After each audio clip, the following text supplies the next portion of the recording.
За энэ сая би Атантуул зөвлөгтөө энэ дэг мигийг нь харлаа л да. Ер нь энэ логикийн хувьд сая Сандгаа даргын хэлж байгаачлан дэгээ бид нар харахгүй бол энэ чинь сонсгол эхлэлтэн бүхэлд нь явуулах юм уугүй юу гэж шийдчихэж даргалагчаа тэгвэл хэн байх вэ гэдэг шийддэг байхад сонсгол явна гэдэг претенц дээр даргалагчаа эхлээ сонгоё гэдэг санал хураалт явчихж байгаа байхгүй юу.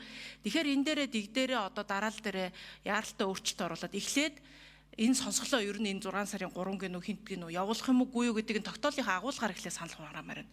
Тэрсний дараа тэр нөгөө даргалагчийн асуудал яригдах учраас энэ санал хураасан дараалал өөрөө буруу байна. Тэгэхээр энийг дарааллын зөв болгож одоо тэр санал хураалтаа Алтан гэрэл сайд дийлж байгаа. Одоо энүүгээрээ одоо ингээд санал хураахаас байхгүй.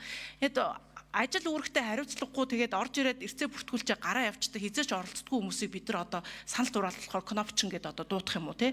Тэгээ эргэжгүй байна шүү дээ. Ер нь тэгээд ажиллаа хийж байгаа хүмүүс нь цаг тухайдаа ингээ хийгээд асуудлаа хилцээд яриад шийдвэрээ гаргаад явах нь зүйтэй л гэсэн байр суурьтай.